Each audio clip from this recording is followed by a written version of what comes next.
Hello YouTubers. This is my first video on YouTube and it ended up being kind of a long one, close to 2 hours.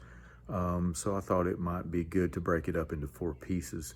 I'm recording just a little segment in front of each video just to let the viewer know where I am in the process. And this is video number 1 of replacing the blower motor and blower resistor on a 2000 BMW.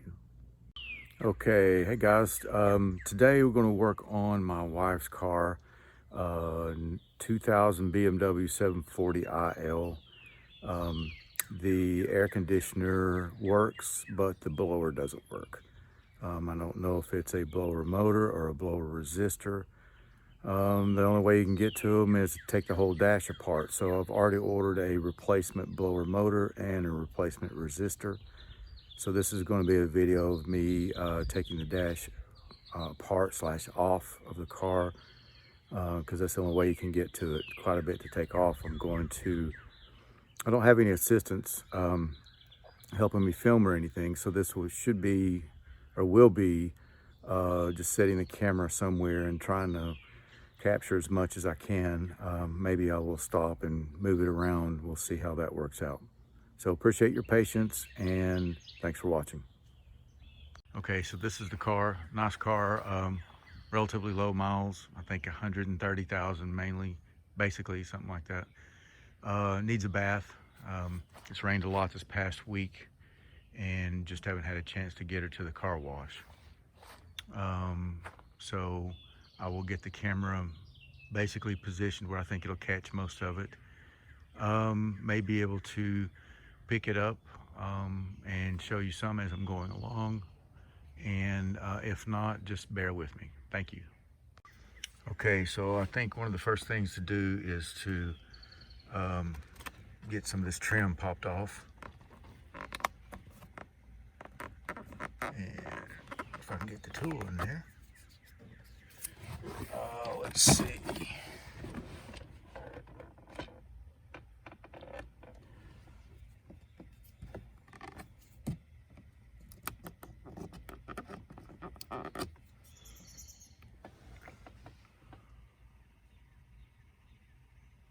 I know we have to take the glove box loose.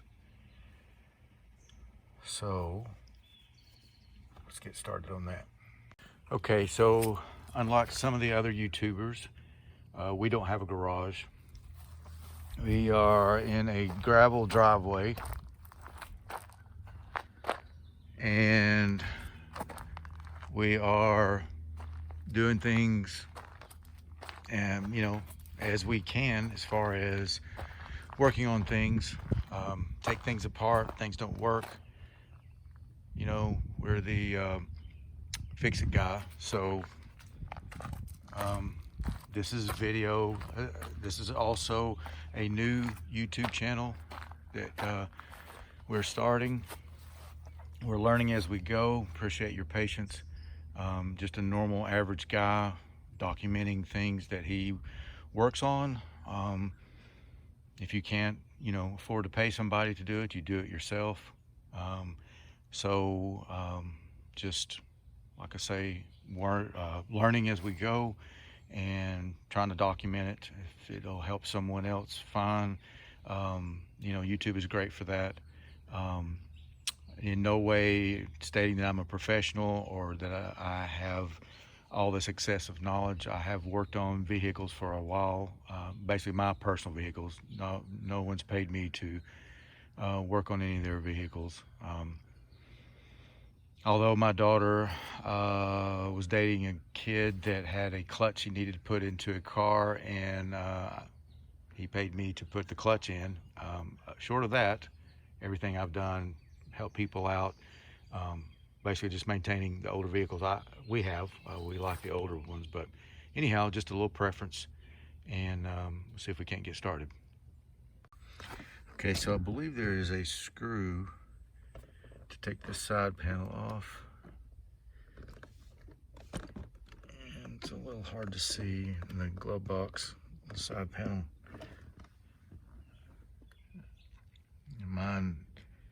Ours is doing like a lot of BMWs.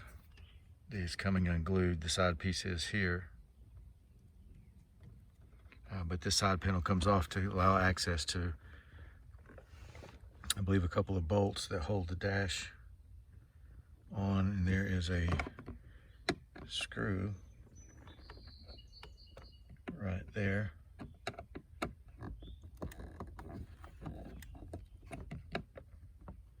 Trying to do this one-handed.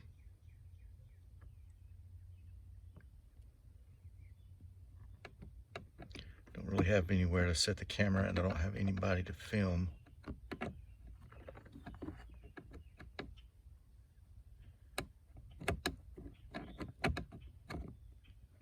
So,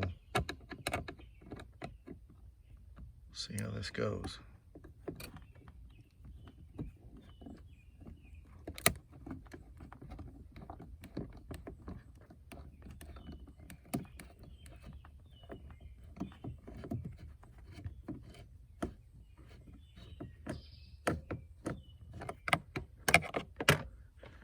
I believe it's out.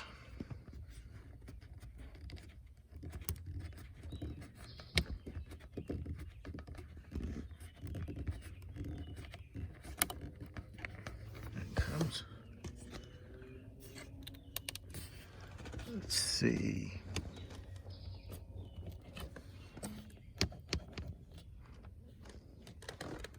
I don't know if there's another screw. We're going to put the screws and bolts in a Glad type sandwich bag.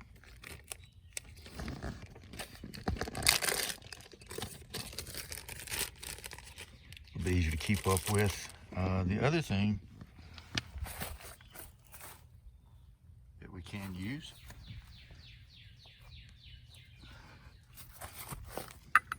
is a magnetic holder. These are handy. You know, you can stick them to metal surfaces. Mainly for what we've used them before is under the hood. We're taking things off. You can just lay them in there because they have you know, the big magnet. So the magnet not only holds the holder to a surface, but it also holds your nuts and bolts and, you know, metallic parts you take off in that, so it stays together. So that's an option. So maybe some will go in that, maybe some will go in the bag. We'll just kind of wing it as we go along. I believe the next thing to do is going to be to take these little clips off that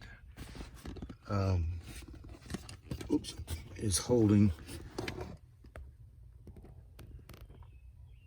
There's one right there that holds the glove box door open at this angle. So we can take those off, and that will allow it to droop a little lower, which will allow us more access to take this panel right here off to get this other bolt. So I'm just sticking it's like a C-clip.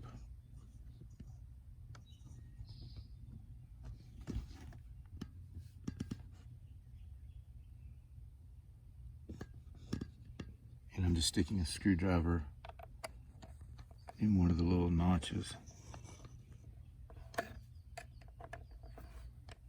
Put my finger here. Luckily it's magnetic on the screwdriver. Just drop that into the magnetic container. We may use that. It's a little bit easier maybe than trying to put it in the bag. We'll see how that works out. Okay, and then the other one back in there, and I will have to put the camera down to use both hands, and I don't think that it can video. So, okay, so got the second one off. You just put the screwdriver in that little slot right there, and you can just turn it, and it just pulls it loose. Slide this off. Of course, I should have taken everything out of the glove box. But there it goes. Okay.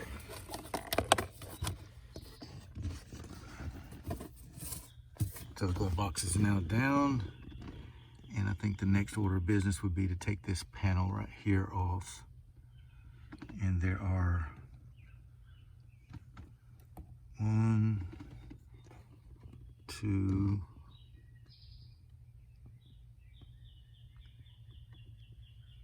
yeah, where is it over there? 3 screws that hold that on, and then connect the light, or the wire for the light, and this panel comes off.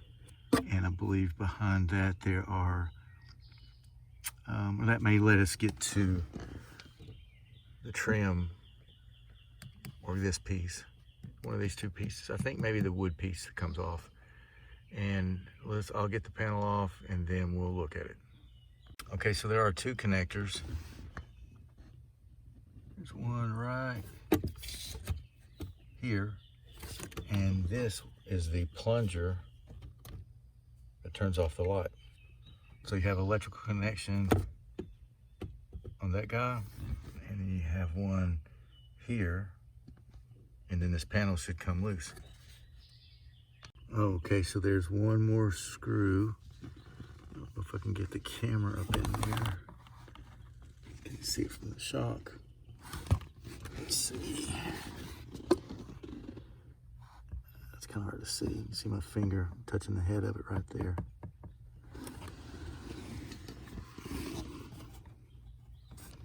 Right there, and then it'll come off. Okay, panel is out of the way, and I think the next thing to do is to take this, I think they call this burl wood, take this trim piece off. And to do that, there are these, let's see if I can get the camera.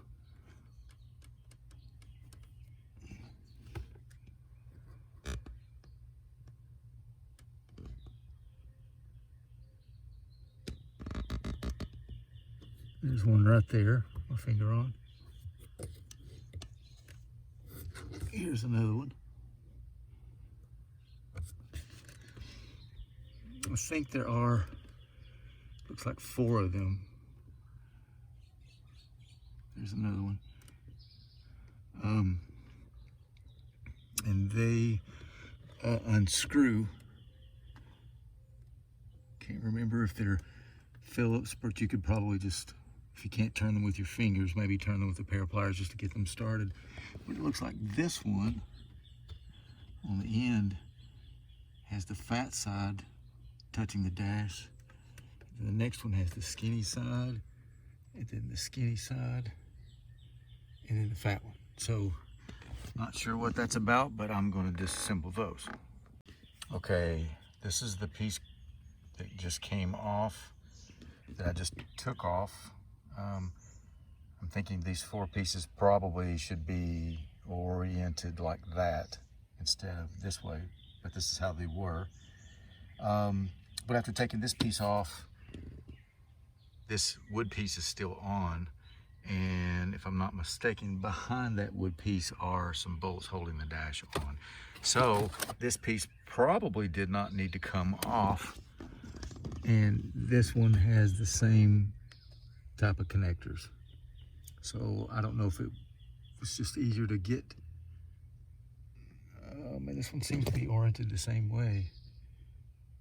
Skinny end, and this one is the, I don't know if we can see it.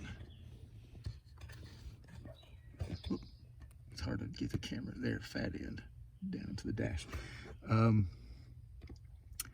So I don't know if it would have been easier just to not take that other piece off and just get to those, but it's probably easier to get to it with it off. So we'll take that off and then pick back up.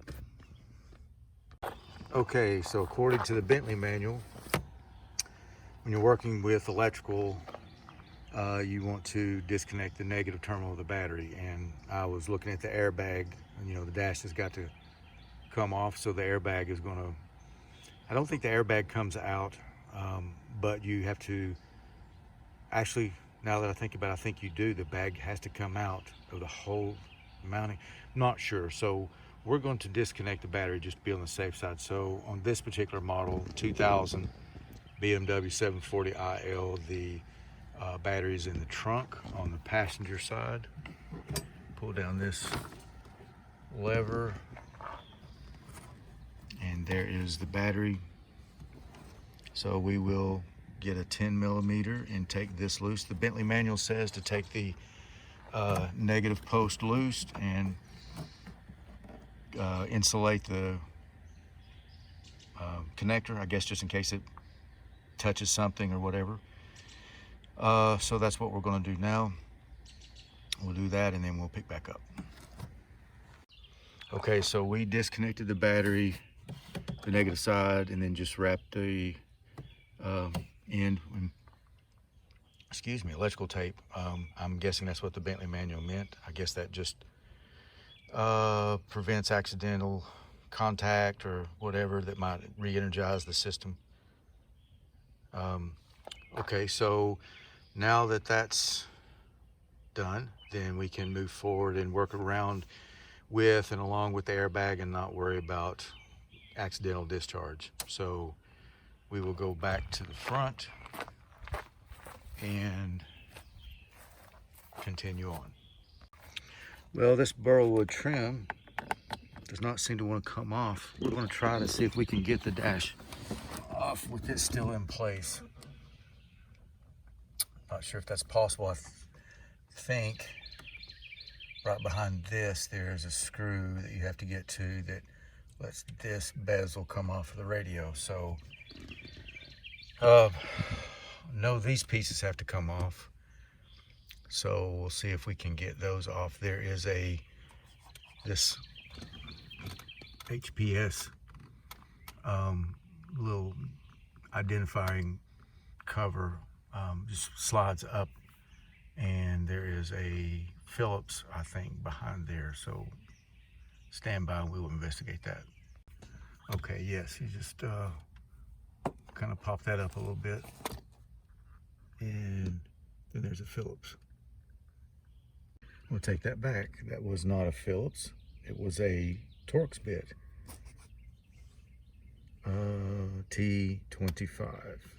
Got that out. And this one was loose enough I could do it with my fingers. So, I believe it just pulls loose, slides up, and there is the airbag. And there is one of the dash mounting bolts. That's why we had to take that off. So put this aside and continue on. There is another Phillips screw right there for this little side panel to come off, and I think there is a bolt or two for the dash behind that, so we will take that off. Okay, and it just slides out.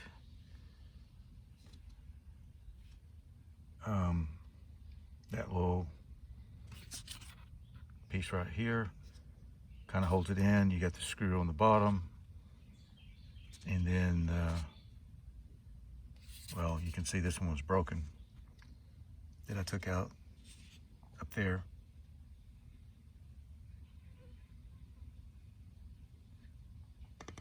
Okay, so we finally got this piece of trim off. Turns out it was just stuck on there. I don't know if just whatever, coating they have on the back of this thing or whatever it was.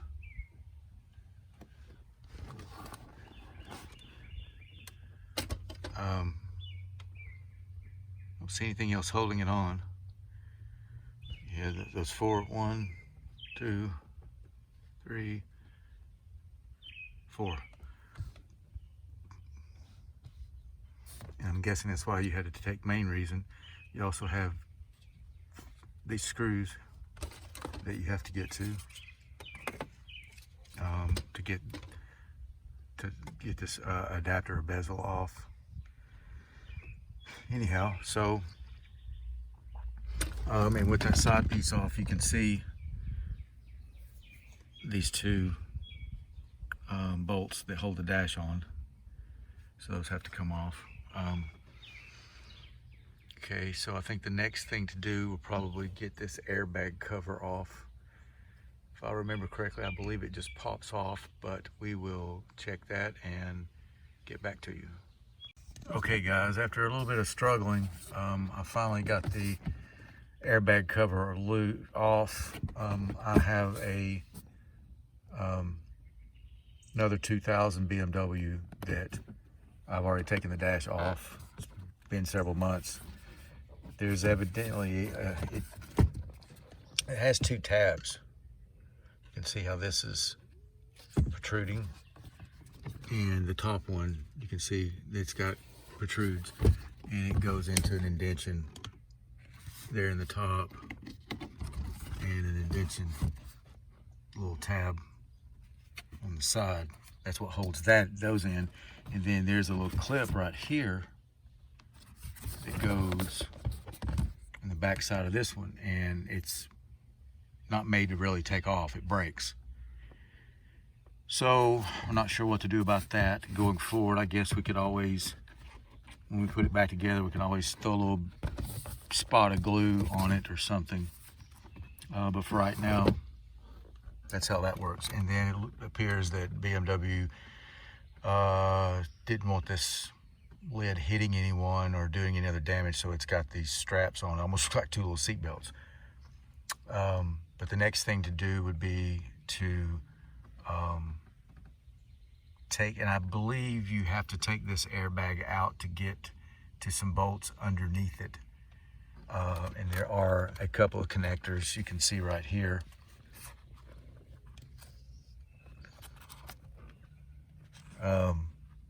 And I want to say that previously we unbolted these bolts and just removed the airbag and then unbuckled the connectors. So that's what we'll do, and then we'll get back. Okay, before we get too much further along, I just thought I would let you know, and I think I mentioned it just a little bit ago, that I have another 2000 BMW 740. That one is white, this one's black. We had bought the white one previously off of Craigslist, and it was really a bad decision on my part. The owner said that he was driving it down the road and it just quit. Had it towed home, tried to get it started.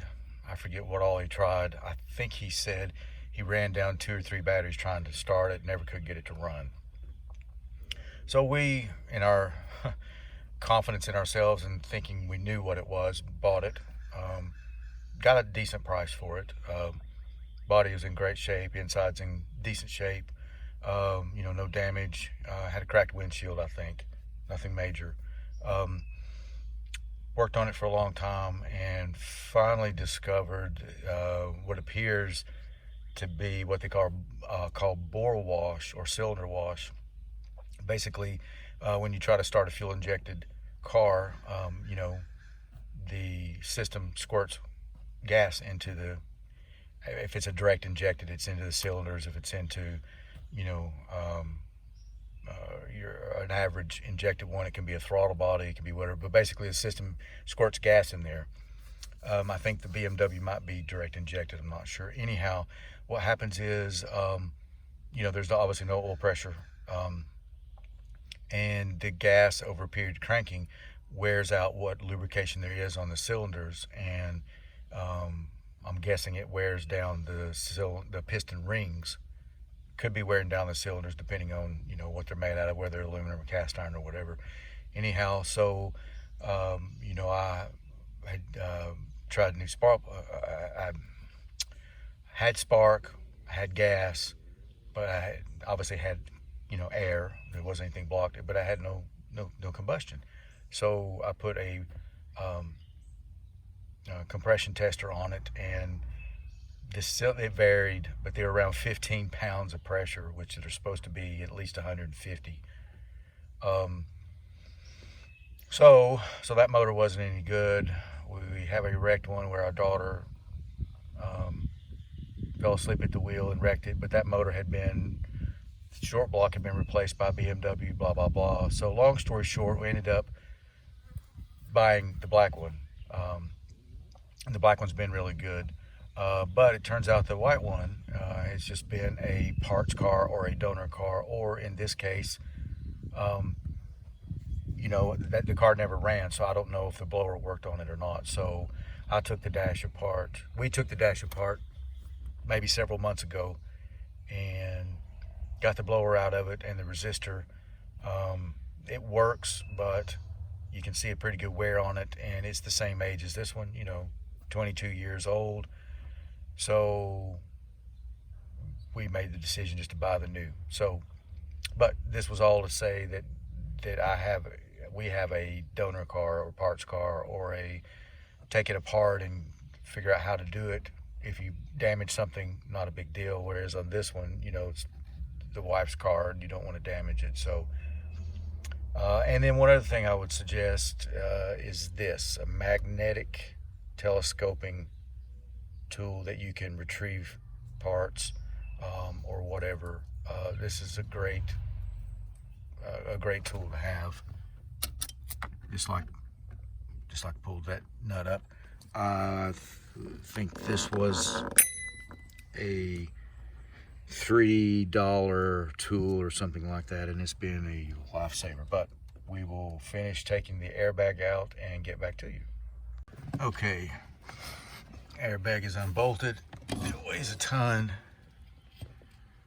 I guess it has to be, it's very heavy. I guess it has to be reinforced for that pressure to blow forward and inflate everything. But we will set this aside. Set this aside and continue on.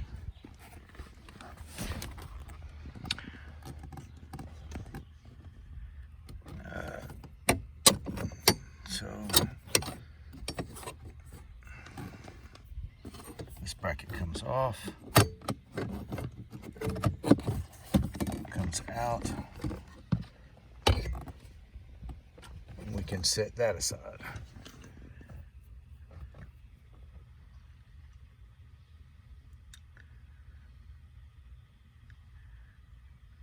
And there's a bolt for the dash. That may be the only reason for taking this off. So for right now, I believe on the other one I took these brackets off, but I don't think there was a need for it. So for right now, we will just stop there. I think the next thing to do was take the radio out. There's a couple of bolts there. I know there's one there for the dash that we can get to. The radio's not in the way, but seems like there might be something under this guy. I'm not sure. So we will take this off, kind of working our way from the passenger side over to the driver. And once we have all these trim type pieces out of the way, then we'll go back and take the bolts that actually hold the dash in out. Okay, and I will check back in with you as we move along that line.